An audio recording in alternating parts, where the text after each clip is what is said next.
ओम नमः शिवाय। दोस्तों, आपका हमारे चैनल पर स्वागत है। आज के इस वीडियो में हम आपको जानकारी देने वाले हैं सूर्य के राशि परिवर्तन के प्रभाव के बारे में।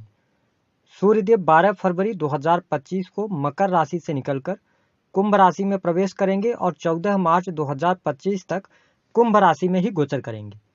तो आइए जानते हैं सूर्य के गोचर का मकर राशि वालों पर क्या प्रभाव पड़ने वाला है, और साथ ही बताएंगे कि इस महाशिवरात्रि पर आपको कौन सा उपाय करना है जिससे कि भोलेनाथ की कृपा आपको प्राप्त हो। लेकिन उससे पहले यदि आप चैनल पर पहली बार आए हैं तो चैनल को सब्सक्राइब कर लीजिएगा, नोटिफिकेशन बेल को ऑन कीजिएगा, वीडियो पसंद आए तो लाइक और शेयर जरूर कीजिएगा।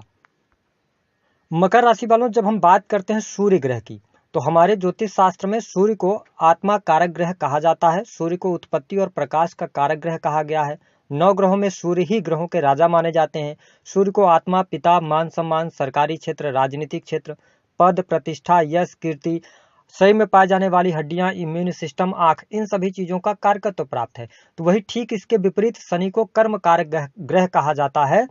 शनि कर्म के अनुसार फल प्रदान करते हैं। यदि जन्म कुंडली में शनि की स्थिति बेहतर हो तो व्यक्ति अपने जीवन में लगातार तरक्की को हासिल करता है।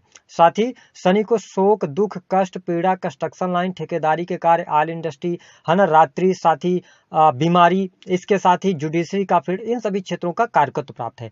नैसर्गिक तौर पर यदि देखा जाए तो शनि और सूर्य के आपस में शत्रुता है, क्योंकि सूर्य शनि के पिता हैं और दोनों ग्रहों की युति मकर राशि वालों आपके बाड़ी भाव पर हो रही है। तो निसंदेह आप शनि की 7.5 के अंतिम चरण के अंतिम पड़ाव में चल रहे हैं। तो यह जो युति है यह आपको संभलने की सलाह दे रही है और आने वाला जो समय है वह आपके फ्यूचर के लिए बहुत अच्छा है। और इस युति के कारण आप देख पाएंगे कि इस समय अवधि के दौरान नए कार्य व्यवसाय की आप यदि शुरुआत करना चाहते हैं तो आप कर सकते हैं। अगर देखा जाए तो जो लोग बिजनेस व्यापार कर रहे हैं तो काम कारोबार में आपके लिए लाभ के योग बनते हुए नजर आ रहे हैं। लंबे समय से यदि आपके कार्य क्षेत्र में आपको सफलता नहीं मिल पा रही थी, लगातार चुनौतियां आपके जीवन में देखने को मिल रही थी, तो अब आप देख पाएंगे कि शनि सूर्य की युति भले ही सेकंड हाउस में हो, लेकिन कहीं ना कहीं से आपके करियर, आपके काम कारोबार के लिए अच्छी रहने वाली है।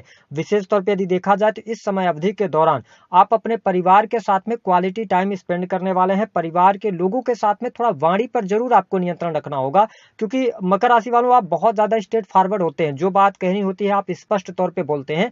और वाणी भाव पर शनि सूर्य की युति का मतलब यह है कि आप घुमा फिरा के बातें नहीं करेंगे, जिसकी वजह से क्या होगा कि बहुत ज्यादा स्पष्टवादी होने की वजह से थोड़ा सा रिश्ते आपके खराब हो सकते हैं या लोग आपकी बातों का बुरा मान सकते हैं। तो इस पर थोड़ा सा आपको ध्यान देने की आवश्यकता रहेगी। सूर्य की जब हम बात करते हैं तो सूर्य आपके अष्टम भाव के स्वामी है, द्वितीय भाव में जा रहे हैं, शनि के साथ युति कर रहे हैं। तो कहीं ना कहीं से थोड़ा स्वास्थ्य के प्रति आपको सचेत रहने की आवश्यकता रहेगी। विशेष तौर पर पेट से जुड़ी हुई समस्या या आंखों की समस्या, तनाव आपका इस समय अवधि के दौरान बढ़ सकता है, लेकिन ओवरऑल स्थिति बेहतर है। शनि सूर्य की युति द्वितीय भाव में है, तो ऐसे जातक या जातिका जो क्रिएटिव फील्ड से जुड़े हैं, आर्ट से जुड़े हैं, कला से जुड़े हुए हैं, किसी भी प्रकार के कंटेंट क्रिएशन का काम करते हैं, तो अच्छी स्थिति यहां पर बनती हुई नजर आ रही है। वही अगर देखा जाए तो प्रियजनों के साथ में थोड़ी सी मधुरता यहां पर जरूर देखने को मिलेगी। छोटे भाई बहनों के साथ में आपके संबंध भी अच्छे रहेंगे। वही नौकरी पेशा जो जातकों के लिए बहुत अच्छा समय रहेगा। देखिए, आपके नौकरी में अगर अभी तक कोई समस्या चल रही थी, प्राइवेट सेक्टर के अंदर अगर आप वर्क कर रहे हैं, किसी भी फील्ड में आप नौकरी कर रहे हैं, तो आप देखेंगे 12 फरवरी से लेकर जो 14 मार्च तक का टाइम होगा, इस समय अवधि के दौरान बड़ी इच्छा आपकी पूर्ण हो सकती है। आपको प्रमोशन मिल सकता है, ठीक है, मनचाही जगह पर आप ट्रांसफर प्राप्त कर सकते हैं। ऐसी स्थिति प्राइवेट सेक्टर के अंदर उच्च पदों पर बैठे लोगों के लिए बनती हुई नजर आ रही है। थोड़ा सा सरकारी क्षेत्र में अगर आप कार्यरत हैं, जैसे ठेकेदारी वगैरह का काम करते हैं, तो थोड़ा सा अड़चने जरूर आएंगी, लेकिन अगर आप पेशेंस रखते हैं तो आपके कार्य भी होते चले जाएंगे। साथ ही वैवाहिक जीवन की जब हम बात करते हैं तो सूर्य और शनि की युति वैवाहिक जीवन के लिहाज से भी काफी अच्छी रहने वाली है। पहले जो अभी तक परेशानी चल रही थी अथवा जीवन साथी के साथ में मन मुटाव बना हुआ था, तो मन मुटाव भी दूर होगा। जीवन साथी को लेकर कोई गुड न्यूज प्राप्त होगी, तो यह स्थिति आपके लिए बेहद ही शानदार यहाँ पर बनी रहने वाली है। इसके साथ ही संतान की स्थिति भी बेहतर हो रही है, संतान को लाभ प्राप्त होता नजर आ रहा है। जो स्टूडेंट हैं, विद्यार्थी हैं, उनकी पढ़ाई लिखाई भी इस समय अवधि के दौरान अच्छी रहने वाली है।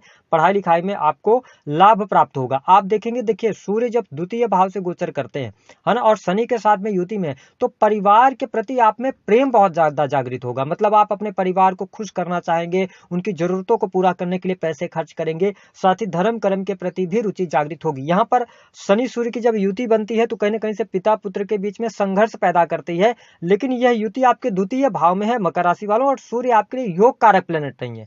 इस स्थिति में अगर देखा जाए तो कहीं ना कहीं से पिता से लाभ आपको मिलेगा, क्योंकि देवगुरु बृहस्पति आपके 9th हाउस को को देख रहे हैं तो पिता से शुभ समाचार की प्राप्ति, पिता से आपको लाभ प्राप्त होता नजर आ रहा है ना। पैतृक संपत्ति को लेकर कोई मामला था तो वह दूर होगा। जो लोग अकल्ट, एस्ट्रोलॉजी, ज्योतिष, तंत्र मंत्र, रिसर्च के किसी भी कार्य क्षेत्र से जुड़े हुए हैं तो यहाँ पर आपके लिए लाभकारी योग बन रहा है। साथ ही आपके मान सम्मान में भी वृद्धि देखने को मिलेगी। प्रेम संबंध के मामलों के लिहाज से भी समय अच्छा रहने वाला है।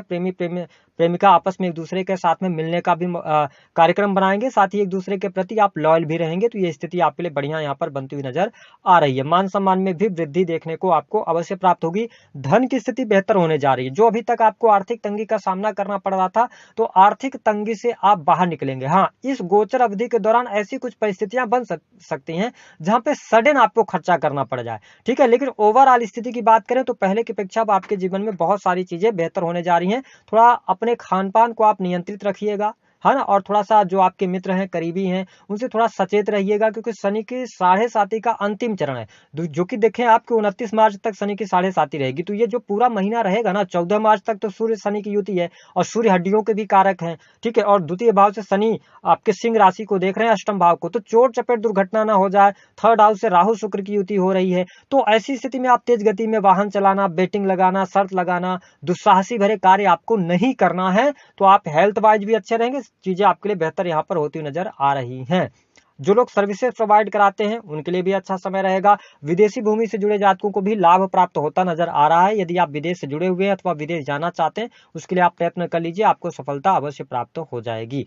अब आइए जान लेते हैं कि महाशिवरात्रि के पर्व पर आपको कौन सा उपाय करना है। देखिए मकर राशि वालों, आपने पिछले 7 सालों में 7.5 साल के लगभग आपने बहुत सारे संघर्ष देखे हैं। ऐसा नहीं है कि बहुत ज्यादा निगेटिव रहा, लेकिन कई मामलों में आप बहुत शानदार प्रदर्शन किए, कई मामलों में आपकी इच्छाएं भी पूर्ति हुई, ठीक है। लेकिन कुछ मामलों में आप अभी भी पीछे रह गए, जैसे कर्ज की समस्या आपको परेशान कर रही है, आपका पैसा कहीं फंस गया है या आपकी इनकम अचानक से रुक गई है, करियर में ग्रोथ आप नहीं कर पा रहे हैं। तो आपको क्या उपाय करना है, आपको 26 फरवरी को दिन में 11 बजे के बाद आपको जल लेना है। 1 लोटा जल लीजिए, उसमें गंगा जल मिलाइए, गुलाब जल मिला लीजिए, है ना। ये 3 सामग्री आप मिला लीजिए। उसके बाद ले जाके भगवान शिव को आप उनका अभिषेक कर दीजिए और वहीं पर बैठकर आपको ओम नमः शिवाय मंत्र का 51 बार जप करना है।